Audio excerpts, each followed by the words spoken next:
सच्चाई सच छुपने नहीं देंगे। और जिस तरीके से एक फर्जी घोटाले में बिना किसी जांच के, बिना किसी एविडेंस के उनको अरेस्ट किया गया है, उनको गिरफ्तार करके बंदी बना लिया गया है, ये पूरी देश की जनता देख रही है और देश की जनता इसका जवाब देगी। और इसीलिए वो आक्रोश में देश की जनता पूरी जो है, दिल्ली की जनता सड़कों पर है और ये एक पीसफुल प्रोटेस्ट को भी होने नहीं दे रही है पब्लिक के प्रोटेस्ट को। स्कैम नहीं हुआ? हाँ, स्कैम हुआ नहीं? कहाँ का स्कैम? कौन सा स्कैम? जब देखिए, जिस अरविंदो फार्मा की बात कर रहे हैं, रेड्डी जी की बात कर रहे हैं, उन्होंने तो भाजपा को चंदा दिया है। 100 करोड़ के चंदे में चंदा क्यों दिया? भाजपा को दिया ना, तो चंदा। तो एक बात बताइए कि अगर एक मैं आपको चंदा दूं, है ना, और आप तीसरे बंदे को अरेस्ट करोगे, क्या मतलब है उस चीज का? भाजपा को चंदा दे तो आप आम आदमी पार्टी को अरेस्ट करोगे। भाजपा के लोगों को क्यों नहीं कुछ किया गया? शरद चंद्र रेड्डी ने आखिर 59.5 करोड़ चंदा क्यों दिया? हाँ, वही तो हम जानना चाह रहे हैं। कुछ तो दाल में काला है। बिल्कुल, हम वही तो जानना चाह रहे हैं कि भाजपा को चंदा क्यों दिया? उन्होंने फंसाने के लिए दिया। उन्होंने भाजपा को चंदा इसीलिए दिया क्योंकि उनको पकड़ लिया गया था, ईडी की जांच उनके ऊपर बैठा दी गई, उनको जेल भिजवा दिया गया। उसके बाद वहां पे उनको वो चंदा देते हैं, फिर उनको वो बाहर गया। हाँ, स्कैम तो था ना, कहीं कुछ तो है। शरद चंद्र रेड्डी को सिर्फ उनको फंसाने के लिए पकड़ा गया था। जैसे चंदा दो और धंधा लो वाला उनका स्ट्रैटेजी चल रही है। अच्छा, वसूली उनसे करवाई गई। आम आदमी पार्टी का इससे कोई लेना देना? आम आदमी पार्टी क्या लेना देना है? आप बताइए।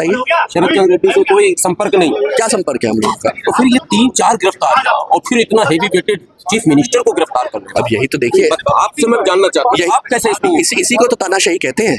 इसी को तानाशाही कहा जाता है, जब बिना किसी बात के, बिना किसी रैशनल के, बिना किसी लॉजिक के और बिना किसी सबूत के, बिना किसी गवाह के आपने सीधा किसी को भी अरेस्ट कर लो और वो व्यक्ति जो आपको चंदा देता है, आप उसको सरकारी गवाह बना देते हो, उसको आप छोड़ देते हो जेल से, और ये कहने के लिए उनसे जबरदस्ती आप उनसे ये गवाही दिलवाते हो कि हाँ, आप इनका नाम लो तो हम आपको छोड़ देंगे। कई महीनों से सम्मन जो ईडी दे रही थी मुख्यमंत्री जी को, तो क्यों नहीं ये लीगल तैयारी क्यों नहीं हो पाई? आप अपने बचाव का कोई रास्ता? क्योंकि वो समन भी इलीगल था। समन टोटली इलीगल समन चल रहा था। समन इलीगल, गिरफ्तारी इलीगल, तो फिर कोर्ट क्यों नहीं इंटरफेयर कर रही? कानून पे हमारा, न्यायपालिका पे हम लोगों का पूर्ण विश्वास है और इसीलिए हम लोग सड़क से लेके न्यायपालिका तक सब जगह पे लड़ाई। न्यायपालिका में आप हैं क्यों? हमारे लॉयर्स, सब कुछ इलीगल है। इतने महीने हो गए, मनीष सिसोदिया अंदर है, संजय सिंह अंदर है, अब चीफ मिनिस्टर अंदर है, आपके पास वकील नहीं है सुप्रीम कोर्ट से? अब तक आप सब कुछ करवा लेते। हमारे लॉयर्स सब अपनी तरफ से पूरा प्रयास कर रहे हैं, सड़क से लेके संसद तक सब जगह पे बात उठाई जा रही है। हाँ, न्यायपालिका अपना समय ले रही है, जबकि हम तो रिक्वेस्ट कर रहे हैं न्यायपालिका को इस पे सुओ मोटो एक्शन लेकर सुप्रीम कोर्ट जी को इस पे एक्शन लेना चाहिए। उनको स्कैम है? बिल्कुल नहीं मानेंगे, क्योंकि स्कैम नहीं है, कोई स्कैम नहीं है। और इस चीज को बहुत अच्छे से एक्सप्लेनेशन अरविंद जी ने, स्कैम नहीं है, न्यायपालिका को मनवा दीजिए कि भाई स्कैम नहीं है। तो न्यायपालिका कौन सा वो सबूत दे पाए हैं पिछले 1 साल के अंदर? ना अरविंद जी के खिलाफ दे पाए, ना वो मनीष जी के खिलाफ कोई सबूत निकाल पाए, ना वो संजय जी के खिलाफ कोई सबूत निकाल पाए, कुछ नहीं निकाल पाए वो आज तक। सिर्फ तारीख पे तारीख बढ़ती जा रही है और वही काम चल रहा है। और उनका पर्पस सिर्फ यही है कि ये चुनावों से दूर रखना है, सिर्फ चुनावों से। कहीं ना कहीं न्यायपालिका भी सरकार के दबाव में नहीं, न्यायपालिका नहीं है, न्यायपालिका का मतलब नहीं है। हम बात कर रहे हैं वहाँ की जो सरकार का तंत्र है, जो उनके लॉयर्स है, वो ईडी जो है तारीख पे तारीख लेते जा रही है। कोई हल्के लॉयर्स हैं? अभिषेक मनु सिंह भी कोई छोटे लॉयर? तो जब देख लीजिए नहीं मिल रहा बेल, समझिए पहले तो आप वही तो है सर, मान लो। अरे क्या माने हम उस बात को? आप इस बात को समझ लीजिए कि ये सिर्फ और सिर्फ चुनावों को, उसमें चुनावों तक उनको बंद करके रखने का है, ताकि ये चुनाव प्रचार न कर सके अरविंद जी और जितने भी लीडर्स हैं। करोगे फिर प्रचार? जनता पूछेगी हाँ, तो हम लोग तो जनता के बीच में जा ही रहे हैं, आपको जमानत क्यों नहीं मिल रही है? हाँ, तो हम जनता के बीच में सारी बातें सच्चाई दे रहे हैं, जनता को बता रहे हैं। पीएमएलए एक्ट ही ऐसा है कि उसके अंदर आप क्या समझाएंगे उसको?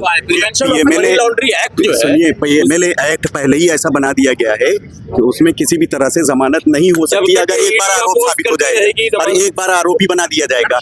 और इसी के तहत जो है बार बार ये बिल नहीं हो पा रही है और ये बहुत गलत है, ये संविधान के साथ खिलवाड़ कर रही है। आपकी सरकार अगर आएगी आपकी, तो क्या prevention of money laundering act में कुछ चेंजिंग लाएगी? पीएमएलए जो है, जो उन्होंने 2017 के अंदर जो चेंज किया है, जो उन्होंने बदलाव किया है, वो पूरा असंवैधानिक बदलाव है, वो गलत बदलाव है। उसमें एक ऐसी पावर दे दी गई है जिसके अंदर सारी पावर ईडी के पास है। ईडी कहेगी कि भाई आप हमें ऑब्जेक्शन नहीं है जमानत में, तब जमानत मिलेगी, अदरवाइज जमानत नहीं मिलती है।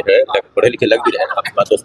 ये किसी भी एजेंसियों को डेमोक्रेसी में इतना पावर देना, क्या लगता है आपको स्वस्थ लोकतंत्र के लिए सही है? बिल्कुल नहीं है। ये तानाशाही की तरफ उनका कदम था, ये उनका एक स्ट्रैटेजी थी जिसके तहत उन्होंने सबसे पहले पीएमएलए कानून के अंदर ये बदलाव किया, उसको इतनी पावर दी और उसके बाद विपक्ष के ऊपर सारी की सारी अपनी इन एजेंसीज का दुरुपयोग करके उनको एक एक करके अरेस्ट करना शुरू किया। एजेंसियां टूट पड़ी है विपक्ष को। बिल्कुल दिख ही रहा है।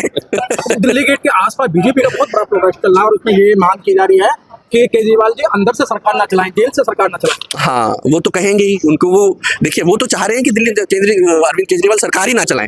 ये तो सिर्फ कहने की बात है, वो तो चाह रहे हैं कि सरकार ही ना चले। हाँ, तो इस्तीफा की मांग हम भी कर रहे हैं, मोदी जी की इस्तीफा की मांग दीजिए, मोदी जी इस्तीफा जी क्यों नहीं देंगे? लेकिन नैतिकता पहले आपको दिखाना होगा, आपकी पार्टी तो नैतिकता की बात कर ना ना ना, हमारी पार्टी, हम बेकसूर है ना, हम काहे हम उनको वो करें, ये बताइए आप। और हाँ? कट्टर ईमानदार पार्टी है।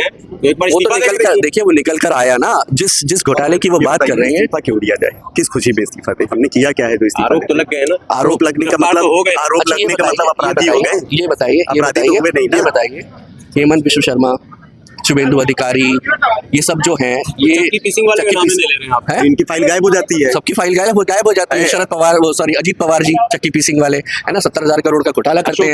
अशोक चौहान, तो ये सब लोग आते हैं ना, और उनके खिलाफ आप बुकलेट भी निकालते हैं, आप उनके खिलाफ पीसी भी करते हैं, आप उनके खिलाफ आंदोलन भी करते हैं। अब तो कल रेड्डी ब्रदर्स भी आ गए, है ना, जिनके खिलाफ आप पूरा वो आंदोलन करते थे, वो आ जाते हैं, वॉशिंग मशीन के अंदर धुल जाते हैं और एकदम साफ सुथरे। वॉशिंग मशीन खरीदे नहीं अपने लिए? हमारे पास सर इतना सर्फ जो है कोई अच्छा इस्तेमाल नहीं कर नहीं, हमारे पास ना तो ऐसी कोई वॉशिंग मशीन है, उनके पास ईडी नाम की जो है वो उसका वो क्या बोलते हैं उसको, ब्रश है, ईडी नाम का उनके पास ब्रश है, उनके पास सीबीआई नाम का वो। आखिरी सवाल जी, ये जो दाग लगा है जी, क्या ये दाग अच्छे?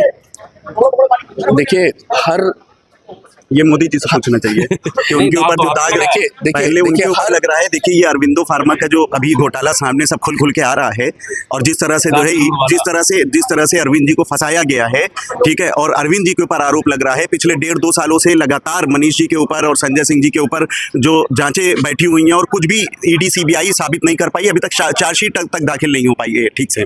तो कुल मिला जुला के अभी जो इलेक्टोरल बॉन्ड में जो खुलकर सामने आया है, तो उससे तो दाग तो मोदी जी के ऊपर लगे हैं। पहले मोदी जी के ऊपर पूरी कार्रवाई होनी चाहिए, मोदी जी की सीबीआई जांच होनी चाहिए, मोदी जी को ईडी को मोदी जी की जांच करनी चाहिए, बीजेपी के नेताओं की जांच करनी चाहिए, नड्डा जी की जांच करनी चाहिए, लेकिन वो सब कुछ नहीं कर रहे हैं।